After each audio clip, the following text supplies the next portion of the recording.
আল্লাহর কাছে কোন আমলটা সব থেকে প্রিয়? কল তিনি ফাতেমা রাদিয়াল্লাহু আনহার আব্বা সাল্লাল্লাহু আলাইহি ওয়াসাল্লাম জবাব দিয়েছেন। তিনি বলেছেন আসসালাহ, নামাজ আল্লাহর কাছে সব আমলের চাইতে প্রিয়। আলা ওয়াক্তিহা, সময় মতো নামাজ পড়া আল্লাহর কাছে সকল আমলের চাইতে প্রিয়। এই পৃথিবীতে যত আমল আছে মানুষ করে, আসসালাতু আলা ওয়াক্তিহা, সময় মতো নামাজ পড়া আল্লাহর কাছে সব চাইতে প্রিয়। দিনী ভাইরা, কত গুনাহ, কত অপরাধ, সিনেমা, নাটক, গান বাজনা, অপরাধের শেষ নাই। মিনিটে মিনিটে, ঘন্টায় ঘন্টায়, দিনে রাতে হিসেব ছাড়া অন্যায় অপরাধ করি। অথচ একটা ইবাদত এই পৃথিবীতে আছে যেটা করে মানুষ মুসলমান থাকতে হয়, ওই একই ইবাদত সমস্ত গুনাহের কাফারা হয়। একই ইবাদত যেটা করে মুসলমান থাকতে হয়। যেমনটা বাচ্চা যুবক চাকরিতে ঢুকলো, ঢুকার পর ডিউটিতে যেতে হয় চাকরি বাঁচাইতে হইলে, নাইলে চাকরি থাকবে না, চাকরি বরখাস্ত হয়ে যাবে, কোম্পানির কেউ বলে গণ্য হবে না। একদিন, দুই দিন, তিন দিন, এক বেলা, দুই বেলা, তিন বেলা, এক মাস, দুই মাস, 3 মাসের সুযোগ নাই। 2, 4, 10 দিন যদি ডিউটি ঠিক মতো না যায়, কোম্পানি তাকে বরখাস্ত করবে। এই কোম্পানির কেউ বলে গণ্য হবে না। বোনাস তো দূরের কথা, বেতন থাকবে না, বেতন তো দূরের কথা, চাকরি থাকবে না, চাকরি তো দূরের কথা, লাঞ্ছিত, বদনাম হবে, ডিউটি ফাঁকি দেয়, চোর বলে গণ্য হবে। নামাজ একই রকম ইবাদত। কোন মানুষ যদি নিজেকে মুসলমান দাবি করে, সে প্রতিদিন 5 বার প্রমাণ করতে হবে সে মুসলমান, আদারওয়াইজ তার মুসলমানি তো টিকবে না।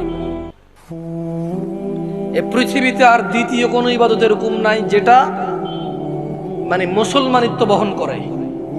দাড়ি কাটলে গুনাহ, কেউ যদি বলে যে দাড়ি কাটলে সমস্যা নাই, গুনাহ নাই, তখন যায় সে কুফরি করবে, আদারওয়াইজ কুফরি হবে না, তার গুনাহ হবে। মদখোর গুনাহ করে, জেনাখোর গুনাহ করে, মিথ্যাবাদী গুনাহ করে, মারামারি করা লোক গুনাহ করে, অন্যায় অবিচার করা লোক গুনাহ করে, নামাজ যে ত্যাগ করে সে কুফরি করে। পার্থক্য আছে। এই তোমাদের একটা কথা বলি, তোমার আব্বা তোমাকে পছন্দ করে না কেন?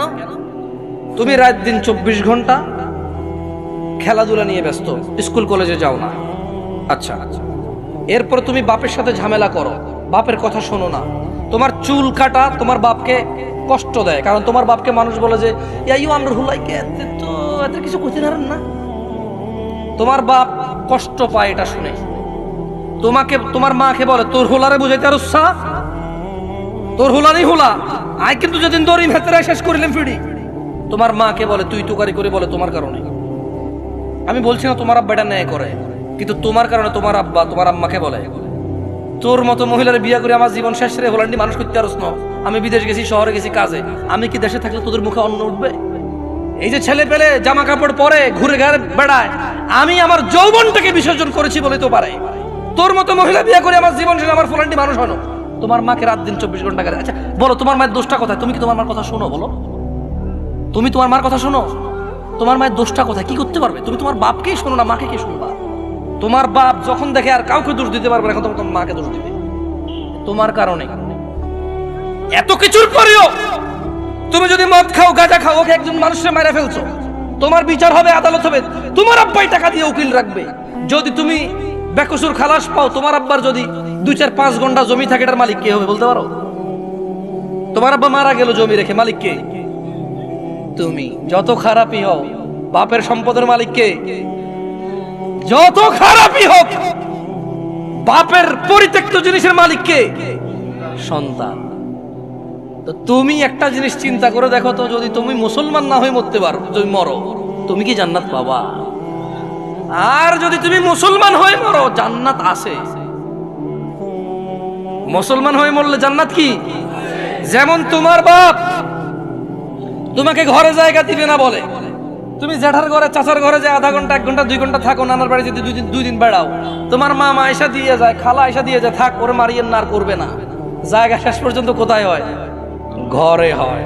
ওকে তোমার মা বলছে তুই আজকে ঘরে, তোর খবর আছে। তোমার বয়স তখন মাত্র 11 বছর বা 12 বছর। তুমি এখন এত শিয়ানা হও নাই, এত শক্তিশালী হও নাই যে মাকে ধমক দাও। মাত্র তোমার বয়স 11-12 বছর। কোন একটা অন্যায় করেছো, তোমার মা বলছে তুই আজকে ঘরে আয়। তুমি কি করছো?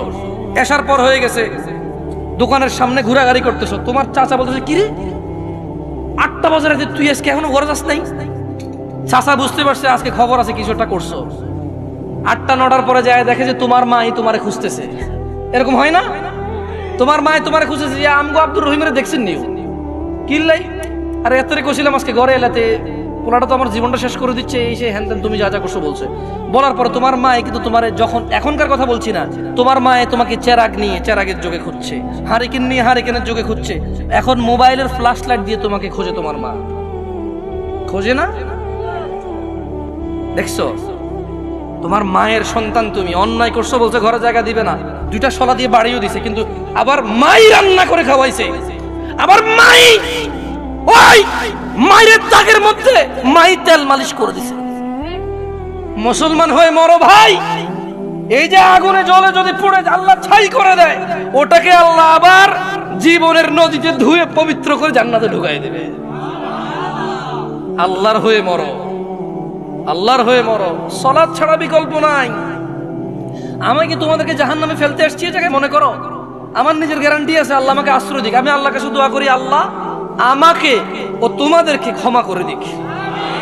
আমাকে আমার যত গুনাহ আছে, তোমাকে তোমার যত গুনাহ আছে, আমার মতো করে আমার যে যে গুনাহগুলো আছে, তোমার মতো করে তোমার যা যা গুনাহ আছে, আল্লাহ সবগুলো মাফ করে দিক। আমি এই দোয়া করি। আমি তো তোমাকে এখানে জাহান্নামের ভয়, মানে জাহান্নামে, তোমাকে জাহান্নামী বলতে আমি আসিনি, আমার কাজ না এটা। আমি শুধু তোমাকে এতটুকু বলতে, আজকে আমি মাহফিল আসতাম না। ওয়াল্লাহি এটা 4 দিন আগের মাহফিল। কয়দিন আগের মাহফিল? 4 থেকে 5 দিন আগে কনফার্ম হয়েছে যে এখানে আসবো।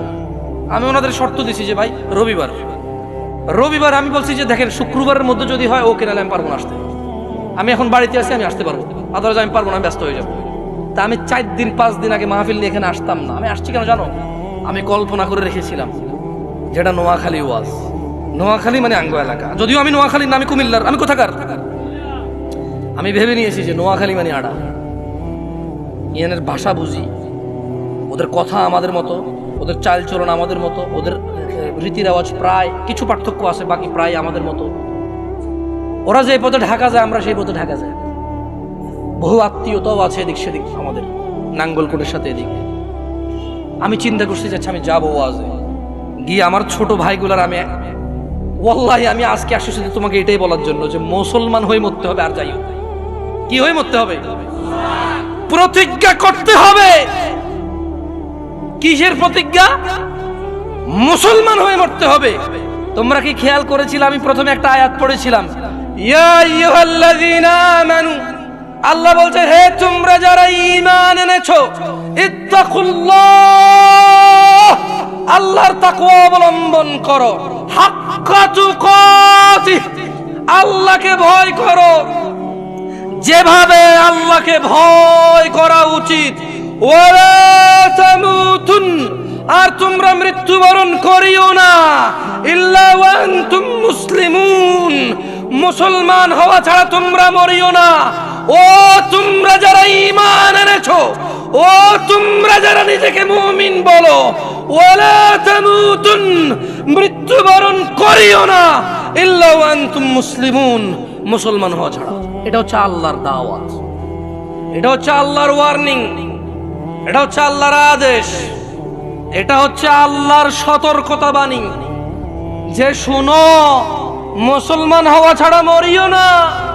কারণ যে ঈমান ছাড়া মরবে, যে কাফের মুশরিক বেঈমান হয়ে মরবে, সে যত ভদ্র নম্র হোক, সে কোনোদিন জান্নাতে প্রবেশ করবে না। আর মুসলমান ও যত খারাপ হোক কেন, তোমরা কি হাদিসে কুদসি পড়ো নাই? আল্লাহর নবী বলেছে, লাউ বালাগাত যুনুবুকা আনানাস সামা। ও তোমরা কি হাদিসে কুদসিটা পড়ো নাই ছোট ভাই আমার, ও পর্দার ছোট বোন আমার?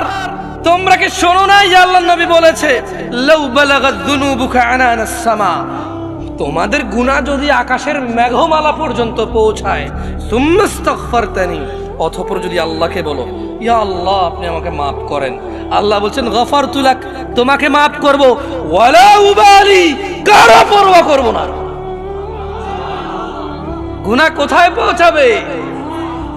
আকাশের মেঘমালা কোথায়? তারপরে ক্ষমা চাইলে কে ক্ষমা করবে? কারো পরোয়া করবে? দরকার আছে উনি ক্ষমতা রাখে কিনা। খালাস, হাদিসে কুদসি। তোমরা কি সূরা ফুরকান পড়ো না ভাই আমার? ওখানে কি আল্লাহ বলে নাই ইল্লা মান তাব, অতঃপর যে তওবা করবে, ফিরে আসবে, ওয়া আমানা, ঈমান আনবে, ওয়া আমিলা আমালান সালিহা, ঈমান আনার পর কিছু ভালো কাজ কর্ম করবে, ফাউলাইকা ইউবাদদিলুল্লাহু সাইয়্যাতিহিম হাসানাত, আল্লাহ সমস্ত গুনাহকে নেকিতে পরিবর্তন করে দেবে। তোমার গুনাহগুলোকে আল্লাহ নেকিতে করার সক্ষমতা রাখে কিনা? ওনাকে এটাতে বাধা দেওয়ার কেউ ক্ষমতা রাখে? কেউ প্রশ্ন করার ক্ষমতা রাখে? সো তোমার গুনাহ হচ্ছে এটা। আল্লাহ বলছে যে তোমার গুনাহ যাই হোক, যত হোক, মাপ চাও, ঈমান আনো, ভালো কাজ করো, গুনাহকে কি করবে? নেকি করবে। গুনাহকে কি করবে? অন্যদিকে আল্লাহ বলছে যে গুনাহ যদি কোথায় লাগে? আকাশের মেঘমালা কোথায়? মাপ কার কাছে চাইলে উনি কি করবে? কারো পরোয়া করবে বলছে? আরবিটা শেখো, বলো ওয়ালা উবালি, বলো ওয়ালা উবালি, কারো পরোয়া করব না। এটা আল্লাহ বলছে। আল্লাহ বলছে যে বলো সুম্মা আস্তাগফারতানি, যদি আল্লাহর কাছে ক্ষমা চাও, বলো যদি আল্লাহর কাছে ক্ষমা চাও, বলো গফারতু লাক, আল্লাহ বলছে ক্ষমা করব, ওয়ালা উবালি, কারো পরোয়া করি না। এর চাইতে বেশি কিছু লাগবে তোমার? মরতে হবে কি হয়ে? মরতে হবে কি হয়ে? এই পৃথিবীতে হাজার অপরাধ, গুনাহ না কুফরি? নামাজ ছাড়ার অপরাধ গুনাহ না কুফরি? দিনে কয় ওয়াক্ত নামাজ ফরজ? কয় রাকাত ফরজ? এই 70 রাকাত ব্যতীত আল্লাহ নবী সাল্লাল্লাহু আলাইহি ওয়াসাল্লামের যুগে সাহাবারা কাউকে মুসলমানই মনে করত না। বুঝো নাই? সাহাবারা বলছেন যে মানে আল্লাহর নবীর যুগে সাহাবারা সাল্লাল্লাহু আলাইহি সাল্লাম কোন গুনাহকে কুফরি মনে করত না। শুধু যে নামাজ ছেড়ে দিত, নামাজ ত্যাগের গুনাহকে তারা কি মনে করত? কুফরি মনে করত। আমি আর তোমাদের বেশি কিছু বলবো না, আমি চলে যাব। শোনো, ছেলে যত খারাপই হোক, যত অন্যায় অপরাধ করুক, শেষ পর্যন্ত বাপের সম্পদের মালিক কে? আরেকজন পৃথিবীর যত ভদ্র হোক, নম্র হোক, ও পাবে কিছু? মা তার সন্তানকে যতই মারুক, শেষ পর্যন্ত শলার দাগের মধ্যে, বেতের দাগের মধ্যে তেলটা কে লাগায়? মলমটা কে লাগায়? চুলগুলো কে আশ্রয় দেয়? জামা কাপড়গুলো কে ধুয়ে দেয়? মা ধুয়ে দেয়। জ্বর হলে মাথায় জলপট্টি কে দেয়? মা দেয়। আবার এই মাই কিন্তু এক একবার খেপে গেলে শলার মুঠা ভেঙে ফেলে পিটতে পিটতে, করে কিনা? আস্থা রাখো ভাই আমার, কোরআন সুন্নাহর মধ্যে আস্থা রাখো। আমরা যদি আল্লাহর বান্দা হই, কার বান্দা? আমরা কার বান্দা হব? তোমাকে আমি বলি, শোনো, আমি শেষ আমার বস।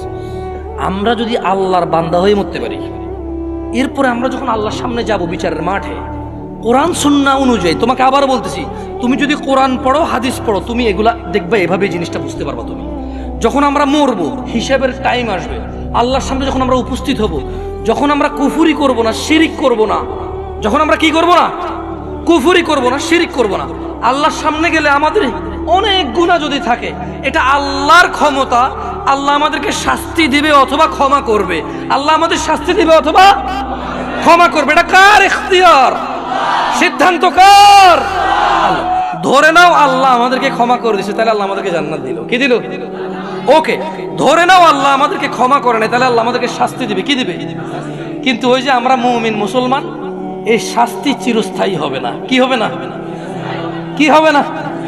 ওই যে যার যে অপরাধ, চুরি করলে 6 মাস জেল, ডাকাতি করলে 1 বছর জেল, মানুষ মারলে 12 বছর যাবজ্জীবন জেল, ওই হিসেবে আমাদের অন্যায় অপরাধ অনুযায়ী শাস্তি পাবো। কি পাবো?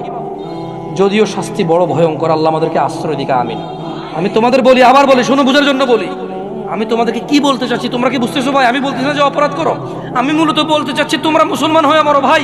আমি মূলত বলতে চাচ্ছি আমি যাতে মুসলমান হয়ে মরতে পারি, কারণ মুসলমান হয়ে মরলে অন্যায় অপরাধ থাকলেও আল্লাহ যদি ক্ষমা করে দেন তিনি গফুর রহিম, আর যদি আল্লাহ বিচার করে তাহলে তিনি কহ্হার কঠোর।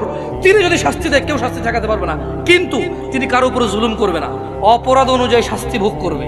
এরপরে আল্লাহকে পবিত্র করে সুন্দর করে জান্নাতে ঢুকিয়ে দেবে।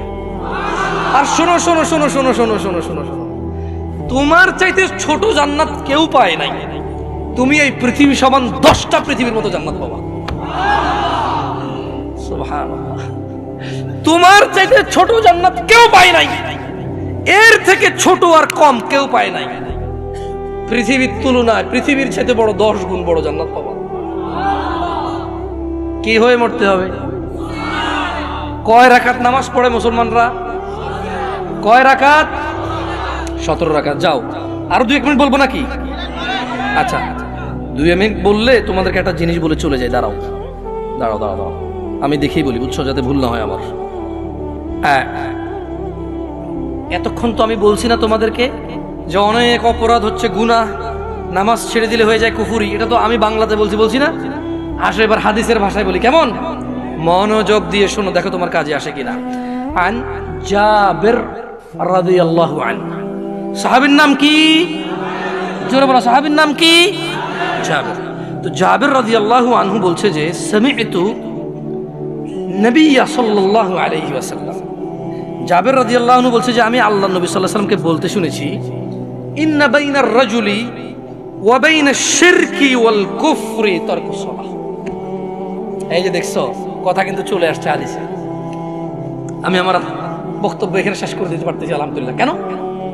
কারণ আমি কথা বলতে আসছি তোমাদেরকে নামাজ নিয়ে। কি নিয়ে? নামাজ নিয়ে। আমি তোমাদেরকে বলে দিছি যে যদি নামাজ না পড়ে কুফরি হয়। এবার আমি তোমাদেরকে জাবির রাদিয়াল্লাহু আনহুর হাদিস শুনাই দিছি যে আল্লাহর নবী বলছে, ইন্না বাইনার রাজুল, নিশ্চয় একজন ব্যক্তি, ওয়া বাইনাশ শিরকি ওয়াল কুফরি, শিরক এবং কুফরের মধ্যে পার্থক্য হচ্ছে তারকুস সালাহ, নামাজ ত্যাগ করা। মানে একজন মানুষ মুশরিক না, কাফের না, 5 ওয়াক্ত নামাজি। একজন মানুষ নামাজ পরিপূর্ণভাবে ত্যাগ করেছে, সে কাফের ও মুশরিক। এটাকে আমি বলছি, ফতোয়া আমি দিছি, বলি না, আল্লাহর দিকে তাকায়, এখানে ক্যামেরা ট্যামেরা আছে। জাবির রাদিয়াল্লাহু আনহু বলছে যে উনি শুনছে আল্লাহর নবী বলছে যে ব্যক্তি কাফের আর মুশরিকের মধ্যে পার্থক্য হচ্ছে কি? আমরা কি মুসলমান হয়ে মৃত্যুবরণ করতে চাই? দিনে কয় রাকাত নামাজ? ফজরে কয় রাকাত? জোহর, আসর, মাগরিব, ঈশা, এগুলো ছাড়া কেউ মুসলমান থাকা সম্ভব? আমরা মুসলমান কিনা? আকুলু কওলি হাযা ওয়াস্তাগফিরুল্লাহ লি ওয়া লিসাইরিল মুমিনিন ফাস্তাগফিরুহু ইন্নাহু হুয়াল গফুরুর রহিম। আমি আল্লাহর কাছে ক্ষমা চাই আমার নিজের জন্য এবং আপনাদের জন্য। আল্লাহ তাআলা আমার পিছনের যত নামাজ ত্যাগ করেছি তা ক্ষমা করে দিন, আমিন। আমার পিছনের সমস্ত গুনাহকে আল্লাহ নেকিতে পরিবর্তন করে দিন। ছোট ভাই আমার, বোন আমার, প্রতিজ্ঞা করো, বাপ মরবে, মা মরবে, ভূমিকম্প হবে, সিডর হবে, এই পৃথিবী লন্ড ভন্ড হয়ে যাবে, বেঁচে আছি মানে ফজরের 2 পড়তেই হবে। বেঁচে আছি মানে জোহর, আসর, মাগরিব, ঈশা পড়তেই হবে। একটু আগে সিগারেট খেয়েছি, একটু পরে আজান হয়েছে, নামাজ পড়তে হবে। একটু আগে পর্নোগ্রাফি, উলঙ্গ সিনেমা দেখেছি, একটু পরে আজান হয়েছে, নামাজ পড়তেই হবে। ঘুমের মধ্যে কাপড় চোপড় নষ্ট হয়েছে, মা জানে, বাপ জানে, ভাবি জানে, বোন জানে, সবাই জানে। এখন গোসল করলে সবাই বুঝবে কেন গোসল করছো। সবাই বুঝলে বুঝুক, না বুঝলে নাই। আরে বুঝলেই কি না বুঝলেই কি, আমার কাপড় নষ্ট হয়েছে, গোসল আমার ফরজ হয়েছে, আমি গোসল করবো, নামাজ পড়বো। রাতে আমার ঘুম আসে নাই, বন্ধু বান্ধবের পাল্লায় পড়ে সারা রাত বসে বসে উলঙ্গ ছবি দেখেছি, যা অত্যন্ত ঘৃণিত এবং যা আমার জীবনকে তছনছ করে দেবে, যা আমার জীবনের বরকত নষ্ট করে দেবে, যা আমাকে লাঞ্ছিত অপমানিত করবে, এমন অপরাধে লিপ্ত ছিলাম। কারণ এই জানাবে বিচার যে করবে, যে জানার সাথে জড়িত, সে অপদস্থ হবেই হবে। আখিরাতে তো তার আছেই। এই একটাই অপরাধ জানাবে বিচার, একটাই অপরাধ অশ্লীলতা, যেটা শাস্তি আল্লাহ দুনিয়াতে দিয়ে দেয়। কোথায় দেয়? আখিরাতে তো আছেই। সারা রাত উলঙ্গ ছবি দেখেছো, দেখে নিজের জামা কাপড় নষ্ট করেছো, অপবিত্র করেছো নিজেকে, অসুবিধা নাই। গুনাহ যা হওয়ার হয়ে গেছে, গুনাহ নিয়ে পড়ে থাকলে চলবে না। গুনাহ যা হওয়ার হয়ে গেছে, গুনাহ নিয়ে পড়ে থাকলে চলবে না। যাও গোসল করো, ফজরে আযান হয়েছে সালাতে যাও, 2 রাকাত সুন্নাত পড়ে আল্লাহর কাছে ক্ষমা চাও, 2 রাকাত ফরজ পড়ে আল্লাহর কাছে ক্ষমা চাও। আর দেখবা না, প্রতিজ্ঞা করো। আবার দেখে ফেলেছো, অসুবিধা নাই, জোহরে আযান হয়েছে, যাও মসজিদে যাও গোসল করে 2 রাকাত নামাজ পড়ো, আল্লাহর কাছে ক্ষমা চাও, প্রতিজ্ঞা করো আর দেখবা না। আবার দেখে ফেলেছো, অসুবিধা নাই, পরের ওয়াক্ত আযান হয়েছে, যাও মসজিদে যাও। কারণ মনে রাখবা, সকল অপরাধ গুনাহ নামাজ যদি ছুটে যায় কুফরিয়া শিরকি হয়ে যাবে, ছাড়া যাবে না নামাজ। আমি কি বুঝাইতে পেরেছি? তোমরা কি, আমি যে জন্য আসছি, আমি কি তোমাদেরকে কোনো মেসেজ দিতে পারছি? পারছি তো? তাহলে এবার আমি বিদায় নেই। জাযাকুমুল্লাহ খায়র ওয়া আহসানাল জাযা। ওয়াসসালামু আলাইকুম ওয়া রাহমাতুল্লাহি ওয়া বারাকাতুহু।